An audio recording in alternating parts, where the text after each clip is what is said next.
नमस्कार। आइए हम आज पुनः महादेवी वर्मा की चौथी कविता जो बीए भाग प्रथम मोहनलाल सुखाड़िया विश्वविद्यालय के पाठ्यक्रम में संकलित है। यह कविता महादेवी वर्मा जी की बहुत ही प्रमुख कविता है, जिसमें प्रकृति रूपी नायिका का वर्णन किया गया है। उसके अनुपम सौंदर्य को मधुर शब्दों में, अत्यंत हृदय स्पर्शी शब्दों में बांधकर महादेवी वर्मा ने इस कविता के अंदर व्यक्त किया है।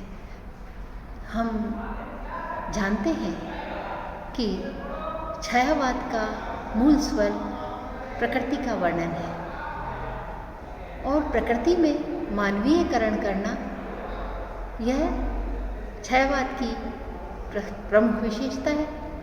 और इसी विशेषता के देखते हुए इस कविता में प्रकृति को एक नायिका के रूप में वर्णित किया है जो अनुपम है। उसका सौंदर्य देखते ही बनता है। महादेवी वर्मा कितने सुंदर शब्दों में इस कविता के अंदर प्रकृति रूपी नायिका का वर्णन करती है। आइए हम देखते हैं। देखिए, रूप सी तेरा घन केशपाश, श्यामल श्यामल कोमल कोमल लहराता सुरभित केशपाश। भोर रात्रि है और रात्रि का अंतिम पहर है और उस पहर के अंदर संभवतः वो सौंदर्य युक्त रूपवान जो प्रकृति रूपी नायिका है, वो अपने घने केशों के बंधन को लेकर बिखेरती हुई दिखाई दे रही है। उसके केश कैसे हैं? काले काले हैं, अत्यंत कोमल कोमल है और लहराते हुए, खुशबू से युक्त, सौरभ से युक्त उनके केश पास है प्रकृति रूपी नायिका के। और वो काला अंधकार होता है ना, सुबह सुबह रात्रि का जो अंधकार होता है, क्षमा करें, रात्रि का जो अंधकार है काला, उसे केश पास के रूप में कवयित्री ने व्यक्त किया है। आगे वो क्या कल्पना कर रही हैं? देखिए, नभ गंगा की रजत धार में धो आई क्या इन्हें रात में, क्योंकि अंतिम पहर के अंदर का वर्णन है। तो वो कह रही हैं कि क्या आकाश गंगा, आकाश में जो एक तारों का समूह दिखाई देता है ना, उसे आकाश गंगा कहते हैं। तो वह तुम क्या, हे प्रकृति रूपी नायिका, तुम क्या उस आकाश गंगा के अंदर जो एक रजत धार, एक चमकती हुई चांदी की जो धारा है वो आकाश में दिखाई देती है, क्या तुम उसी गंगा के अंदर अपने इन केशों को धोकर आई हो? अभी अभी धोकर ही यहाँ धरती पर उतर आई हो। कंपित है तेरे सजल अंग, जैसे कोई स्त्री नहाकर बालों को, केशों को धोकर एकदम से आती है तो कपकपाती हुई सी, ऐसे ही भोर, सर्दी की शीत की भोर एकदम कपकपाती हुई सी, सिहरा है तन, सिहरा सा तन है सद्य स्नात ना। तो हे प्रकृति रूपी नायिका, तुम्हारा जो तन है वो अभी अभी नहाकर, सद्य स्नात, अभी अभी नहाकर आया हुआ प्रतीत हो रहा है, स्नान करके अभी अभी आया हुआ प्रतीत हो रहा है। और सिहरता हुआ, कांपता हुआ से तुम्हारे अंग है। भीगी अलकों के छोरों से चूती बूंदों का विविध लास, और केश जो नीचे पूरे केश भीग गए, अलके बालों की लटें जो भीग गई है उनमें से बाल चू रहे। कितनी एक चित्रात्मक भाषा है।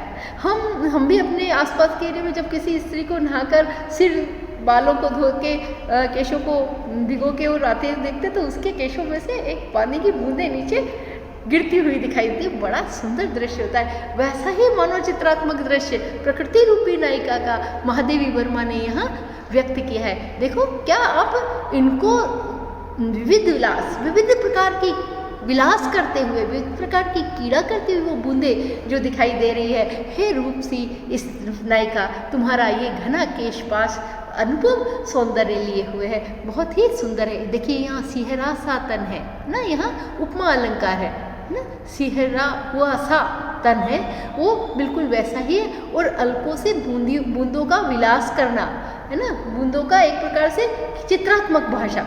तो चित्रात्मक भाषा के साथ मानवीयकरण का अनुपम वर्णन यहाँ हमें दिखाई दे रहा है। सौरभ भीना झीना झीना, लिपटा मृदु अंजन सा दुकूल, खुशबू से युक्त अत्यंत झीना झीना जो काला वस्त्र, दुकूल यानी ऊपर दुपट्टा तुमने ओढ़ रखा है, क्योंकि रात्रि में तो काला अंधकार ही रहता है, तो काला दुकूल वो प्रकृति रूपी नायिका ओढ़कर चली आ रही है। चल अंचल से झरझर झरता, अब उसका लहराता हुआ जो काला आंचल है उससे क्या झर रहे हैं, पथ में जुगनू के स्वर्ण फूल, और जो जुगनू छोटे छोटे से चमकते हुए कीट पतंगे जो चमकते हैं, हमें दिखाई देते, जुगनू कहते हैं उनको, तो जुगनू के सुनहरे फूल संभवतः तुम्हारे ही लहराते हुए आंचल से झर रहे हैं ना। कितना सुंदर एक प्रकार का रूपक बांधा है उन्होंने, तुम्हारे ही आंचल से झर रहे हैं ये स्वर्ण फूल, जुगनी के जो जुगनू रूपी सुनहरे फूल जो है सोने के फूल, वो संभवतः तुम्हारे ही आंचल से झल रहे हैं। और लिपटा अंजन सा जुकुल, यहाँ उपमा अलंकार है। सौरभ भीना झीना झीना, एक प्रकार की चित्रात्मक भाषा है। तेरा उज्ज्वल चितवन विलास, दीपक से देता बार बार, और जो छोटे छोटे दीपक जल रहे हैं उसमें तेरा जो सौंदर्य है, उज्ज्वल चितवन, तुम्हारी जो सुंदर छवि है वो उससे हमें विलास कर रही है, विलास में आनंदित कर रही है। हे रूपसी, हे प्रकृति रूपी नायिका, तेरा ये घना केशपाश सारे संसार में रात्रि के अंदर जो छाया हुआ है अत्यंत ही सुंदर दिखाई दे रहा है। उच्छ्वासित वक्ष पर चंचल है, और उसके बाद सांसों से ऊपर नीचे होता हुआ हृदय है, वक्षस्थल, और उसके ऊपर वकपातों का अरविंद हार, बगुलों की पंक्तियाँ जो अंतिम पहर में आकाश में उड़ती हुई दिखाई देती है, वैसी वो बगुलों की पंक्ति नहीं है, वो प्रकृति रूपी नायिका के हृदय में हृदय पर पहना हुआ हार है। और हार किसका? अरविंद, कमल का। कमल का हार तुमने वक पंक्ति रूपी कमल का हार मानो तुमने अपने उच्छ्वासित सांसों से ऊपर नीचे होते हुए हृदय के ऊपर पहन रखा है, वक्ष स्थल पर पहन रहा है। तेरी निश्वासे छू भू को ते बन जाती मलयज बनाए, तेरी ही सांसें, अर्थात वायु किसकी? प्रकृति का ही उपादान है। तो जो वायु चल रही है तुम्हारी सांसों के रूप में, वही इस धरती से छूकर एक प्रकार से मलयज बाहर चंदन की खुशबू वाली हवा वायु जैसे बह रही हो, सुबह सुबह अत्यंत सुंदर वायु बह रही हो। वो किसके कारण? क्योंकि प्रकृति रूपी नायिका सांस ले रही है ना।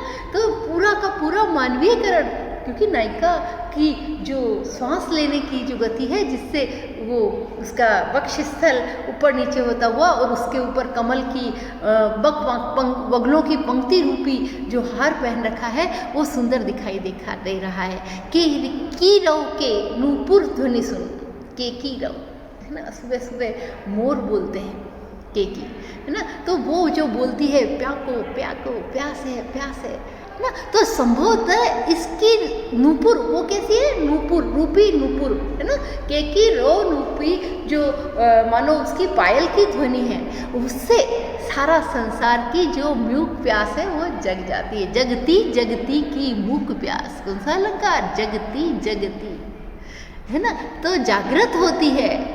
एक जगती का, दूसरा जगती अर्थात इस संसार की।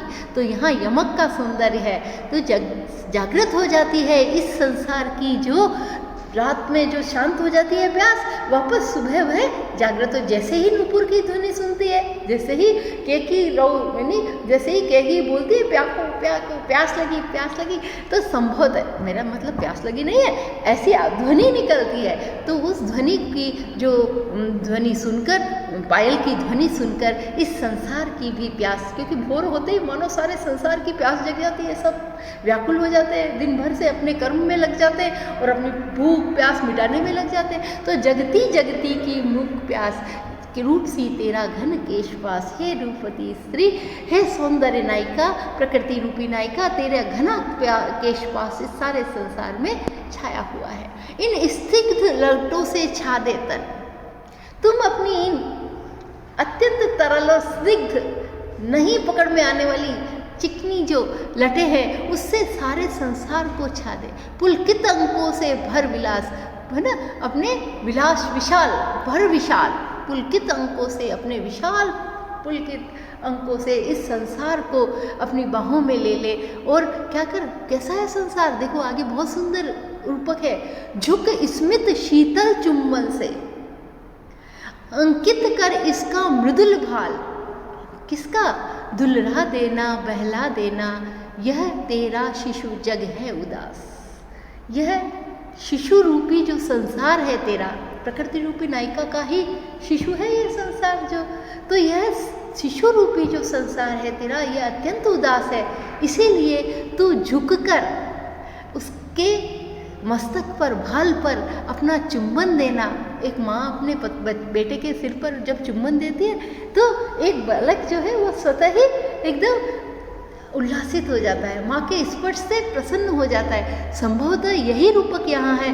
महादेवी वर्मा कह रही है कि तुम झुककर उसके शीतल चुंबन से अंकित कर इसका मृदुल भार। इस संसार रूपी शिशु के मृदुल भार पर शीतल चुंबन देना, और जिससे इसका स्मित जो यानी जिसको देखा नहीं जा सकता, जिसको पकड़ा नहीं जा, अत्यंत ही केवल स्पर्श कर देने वाला ऐसा चुंबन देना, जिससे कि तो यह जो शिशु है वो क्या होगा, उसे दुलार दे देना, उसे थोड़ा बहला भी देना कि सब कुछ अच्छा ही होगा। इस प्रकार से उस शिशु को, क्योंकि ये तेरा संसार रूपी जो शिशु है बहुत उदास नजर आ रहा है। रूप सी तेरा घन केशपाश है प्रकृति रूपी नायिका, तेरा जो ये घना केशपाश है, इस संसार में जो छाया हुआ तेरा प्रकृति का जो हर एक उपादान है वह तेरे ही सौंदर्य से भरा हुआ है। अतः इस रूपक के अंदर शिशु रूपी है ना, मानवीयकरण, संसार को शिशु बना देना